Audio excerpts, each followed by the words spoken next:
1,00,000 మంది శివభక్తులతో కలిసి మహారుద్రాక్ష పూజలో పాల్గొనండి. వెంటనే కాల్ చేసి మీ పేరును నమోదు చేసుకోండి. నమస్తే, welcome to Suman TV. Present మనతో పాటు ఉన్నారు అనలిస్ట్ డాక్టర్ నందూరి రవికుమార్ గారు. నమస్తే సార్. నమస్తే sir, Nandu's world scam already మీరు ఫాలో అవుతున్నట్టే ఉన్నారు. అసలు యూకేలో ఈ COS సర్టిఫికేట్ ఆఫ్ స్పాన్సర్షిప్ ఆ వీసాలు ఇప్పిస్తామని చెప్పి చాలా మంది దగ్గర డబ్బులు తీసుకుని మోసాలు చేశారనే ఒక ఆరోపణలు అయితే వినబడుతున్నాయి. చాలా ట్రోల్ అవుతున్నాయి, ట్రెండ్ అవుతున్నాయి వీడియోస్ కూడా. చాలా మంది బాధితులు చెప్తున్నారు, మీడియా ముందుకు రావడం కూడా చూస్తున్నాం. అసలు మరి యూకేలో ఉన్న వాళ్ళు ఇక్కడ ఇండియా ఉన్నటువంటి వాళ్ళ దిగి వీసాలు ఇప్పిస్తామనడము ఇవన్నీ సాధ్యమేనా? అసలు అక్కడ అబ్రాడ్లో ఉంటున్నటువంటి వాళ్ళకి ఈ COS అనేది అసలు ఏంటి అంటే మీ అనాలిసిస్లో ఏమనుకుంటున్నారు అసలు ఈ కేసు గురించి? Very good. ఫస్ట్ అయితే నేను క్లారిఫై చేసుకున్నాను. నండు అని పక్క పక్కన వస్తుంటే మన వ్యూవర్స్లో ఏమన్నా నాకు కరెక్టెడ్ ఉంది. నాకు ఈ నందు ఫ్యామిలీకి మీ కప్పులకి నాకు ఏ రకమైన సంబంధం లేదు. ఓకేనా? నేను అందరిలానే దీన్ని ఫాలో అవుతున్నాను కాబట్టి మీరు అడిగారు కాబట్టి చెప్తున్నాను.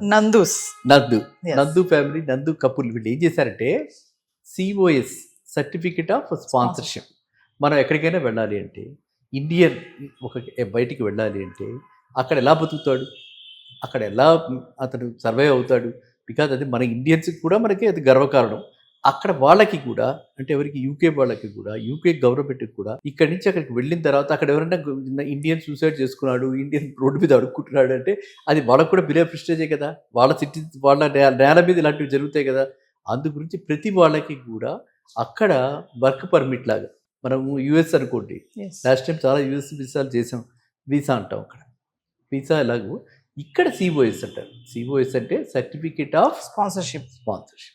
అది ఉంటే, పర్మిషన్ ఉంటే, జెన్యూన్ అయితే మనం అక్కడికి వెళ్ళొచ్చు, అక్కడ ఉండొచ్చు, అక్కడ ఎంప్లాయ్మెంట్ టేకప్ చేయొచ్చు, లేకపోతే అక్కడ ఏదైనా చదువుకు వెళ్తే ఆ చదువుకి మనం పర్స్యూ చేసుకోవచ్చు. ఈ విధంగా యూకేలో ఆ రూల్స్ అన్నమాట, రూల్స్ అండ్ రెగ్యులేషన్స్. ఫస్ట్ ఎంట్రీకి కావాల్సింది, లీగల్ ఎంట్రీకి కావాల్సింది COS. ఓకేనా? అది క్లారిటీ వచ్చేసింది కదా.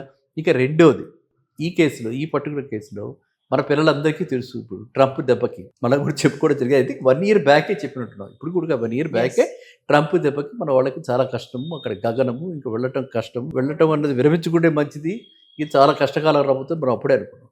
సో అలాంటి ట్రంప్ దెబ్బకి ఆల్టర్నేటివ్ చూశారు మన వాళ్ళు. ఆ వీక్నెస్ని ఎన్కాష్ చేసుకున్నారు ఈ కపుల్. సో వీళ్ళు ఏం చేశారు, ఆ మీడియా ప్రకారంగా వాళ్ళు ఇక్కడి నుంచి ఏదైతే ఇచ్చారో అసలు ఇవాళ చాలామందికి డబ్బులు తీసుకున్నారు, లక్షల్లో తీసుకున్నారు. ఎన్ని కోట్లు అయినాయో లెక్క మనకు తెలియదు. జెన్యూన్ ఎంతో తెలియదు, అంటే నిజంగా ఎంతో తెలియదు. మీడియా వచ్చింది కాబట్టి ఎక్కువ హైప్ చేసి చెప్పేయడం కూడా ఇవాళ రేపు ఇదైపోయింది అనమాట, నా మామూలు అయిపోయింది. సో ఆ విధంగా ఎంత తీసుకెళ్ళిపోయారు, ఎంత ఇందులో సైఫర్ అయిపోయి ఎంత ఫ్రాడ్ తెలియదు, అది తెలియదు, మనకు క్లియర్ పిక్చర్ లేదు. ఎట్ ది సేమ్ టైం వీళ్ళు ఏం చేశారు, ఈ డబ్బులు తీసుకున్న వాళ్ళకి కనీసం రెస్పాన్స్ ఇవ్వాలి కదా. ఇవాళ వస్తుంది, రేపు వస్తుంది, ఇంటర్వ్యూలు కండక్ట్ చేయించటము, ఈ ఆన్లైన్లో ఇంటర్వ్యూలు చేయించడం, ఏదో ఒకటి జరగాలి కదా. ఇవి కొంతవరకు డ్రామా మొదట్లో నడిచినా తర్వాత అవి కూడా లేవు. అసలు తర్వాత ఫోన్ కాల్స్ కూడా పికప్ చేయడం మానేశారు. తర్వాత అసలు ఇంక వీళ్ళు ఎక్కడికి వెళ్ళిపోయారో తెలియలేదు. సో ఇలా జాడ తెలియక వీళ్ళంతా కలిసి రిపోర్ట్ చేశారన్నమాట. రిపోర్ట్ చేసి మాకు డబ్బులు పోయాయి, ఉన్నది పోయింది, ఉంచుకున్నది పోయింది అన్నట్టుగా, డబ్బులు పోయి ఇది వచ్చింది శని పట్టింది అన్నట్టుగా పాపం వీళ్ళంతా కూడా వాపోయారు. వాపోతే ఇప్పుడు వాళ్ళకి మనం చూస్తున్న ప్రకారంగా వీళ్ళు కపుల్ మిస్సింగ్. ఈ రోజు దాకా నాకు తెలిసి జాడ తెలియదు, ఈ కపుల్ మిస్సింగ్. ఈ కపుల్ మిస్సింగ్ ఇప్పుడు ఈ పిల్లలందరికీ కూడా ఎన్నో మొత్తం అంతా కలిపితే కోట్లలో గడిపారు, ఎన్నో కోట్లు మనకి నష్టపోయారు అనమాట. సో అందువల్ల ఏంటంటే ప్రతి వాళ్ళు కూడా ఈ టాపిక్ అయితే చాలా మంచి ట్రెండింగ్ టాపిక్, బర్నింగ్ టాపిక్. ప్రతి వాళ్ళు కూడా ఏ కంట్రీకి, మనం సింగపూర్కి వెళ్తాం, ఆల్టర్నేటివ్ చెప్పుకున్నాం లాస్ట్ టైం. దుబాయ్కి వెళ్ళండి, పక్కనే అక్కడ చదివించండి, తక్కువలో ఆఫ్ ఖర్చులో. దుబాయ్లో US డిగ్రీ వస్తుంది, సింగపూర్లో అలాగే వస్తుంది. సేమ్ US ఎఫిలియేటెడ్ యూనివర్సిటీస్ తోటి మనకు అక్కడ వస్తుంది. సో ఎందుకు వెళ్ళాలి USకి, ఎందుకు వెళ్ళాలి UKకి? మనకు జెన్యూన్గా చక్కగా కన్సల్టెంట్స్ ఉన్నారు. ఈ కన్సల్టెంట్స్ ద్వారా, ఓకే, నేను కూడా గతంలో చెప్పడం జరిగింది, ఈ కన్సల్టెంట్స్ ద్వారా, బికాజ్ నేను బ్యాంకులో ఉన్నప్పుడు ఎడ్యుకేషన్ లోన్స్ నా ఫేవరెట్ సబ్జెక్ట్. మనం స్టార్ట్ చేసిందే ఎడ్యుకేషన్ లోన్, గుర్తుందా? సో ఈ సీజన్ కాబట్టి అలా ఎడ్యుకేషన్ లోన్స్ లేదా ఇలాంటివి ఏది కావాలన్నా కూడా ఐఎమ్ ఆల్వేస్ దేర్. కానీ అలా కన్సల్టెంట్ ద్వారా, జెన్యూన్ కన్సల్టెంట్ ద్వారా వీసా కరెక్ట్గా తెచ్చుకుని అక్కడికే వెళ్ళాలి. ఇది lesson. Moral of the story ఏంటంటే, మనము ఎవరిని నమ్మే ప్రశ్న లేదు. ఇవాళ గ్లోబల్గా స్క్రూటినీ బాగా ఉంది. Yes. డ్యూ డిలిజెన్స్ అంటాం. అంటే బాగా బ్యాక్గ్రౌండ్ చెక్స్, వీడు ఎక్కడైనా సివిల్లో కూడా స్టూడెంట్ సివిల్లో డిఫాల్ట్ అయినా కూడా వాడికి కూడా వీసా రావట్లేదు. ఈ విధమైన పరిస్థితుల్లో ఇంత కఠోరంగా ఉన్నప్పుడు వీళ్ళు ఈ విధంగా అంటే అమాయకత్వం అంతే. Yes. మనం ఏం చెప్తా దానికి? అంటే సార్ ఇప్పుడు యూకేలో వాళ్ళు ఆల్రెడీ సెటిల్ అయిపోయి ఉన్నారు, సెటిల్ అయ్యారు అక్కడ వాళ్ళు.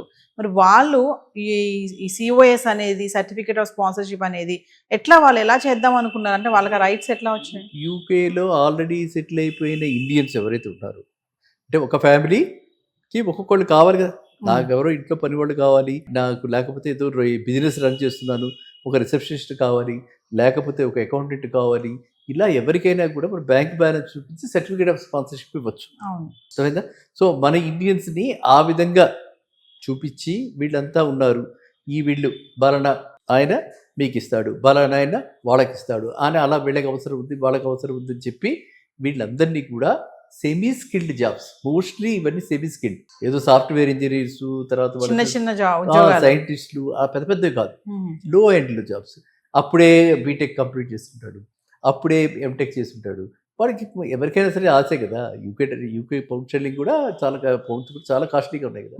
సో ఆ విధమైన భ్రమలో పడి, ట్రాప్లో పడి వీళ్ళు ఇలాంటివి వస్తుందని చెప్పి, నాకే కన్సల్టెన్సీ అక్కడ జాబ్ ఉంది, నాకే అక్కడ సాఫ్ట్వేర్ ఫామ్ ఉంది, ఈ విధంగా మన ఇండియన్స్ వాళ్ళ పేర్లు కోట్ చేశాడు. ఎంతవరకు అందులో యూకే సిటిజన్స్, Yes. నేను క్లారిఫై ఎందుకు చేస్తున్నా అంటే అక్కడ ఉన్న సిటిజన్స్ ఎంతవరకు ఇన్వాల్వ్ అయ్యి ఉన్నారు అది మనకు తెలియదు. తెలియదు. ఎందుకంటే అక్కడ కూడా చాలా స్ట్రింజెంట్ నామ్స్. ఇక్కడలా మనకి ఎందుకంటే మనం చూస్తే ఎక్కడ చూసినా సరే క్రిమినల్గా ట్రీట్ చేస్తారు, ఫైనాన్షియల్ అఫెన్సెస్ని క్రిమినల్గా ట్రీట్ చేస్తారు. Yes. మనకు ఇండియాలోనే కొంచెం లీనియన్స్ ఎక్కువ, వేరే కంట్రీస్ చాలా సివియర్గా ఉంటుంది. కాబట్టి నా ఉద్దేశంలో ఈ సిటిజన్షిప్ ఉన్నవాడు ఎవరు కూడా ఇందులో ఇన్వాల్వ్ కాకపోయి ఉండొచ్చు, కానీ ఈ కపుల్కి యాక్సెస్ ఉంది కాబట్టి అలాంటి వాళ్ళ డేటాబేస్ తీసి Yes. ఇంత హ్యాపీగా హ్యాకింగ్లు ఎలా జరుగుతున్నాయి, ఏ రోజు ఏది నిజమో తెలియట్లేదు కదా, హ్యాకింగ్లు జరిగిపోతున్నాయి. Yes. అలా ఏదో హ్యాకింగ్ చేసి వీళ్ళు నా ఉద్దేశంలో అలాంటి లెటర్స్ అరేంజ్ చేసి వీళ్ళకి చూపించి ఆ డబ్బులు తీసుకుని ఆ తర్వాత సరిగ్గా ప్రాసెస్ చేయక,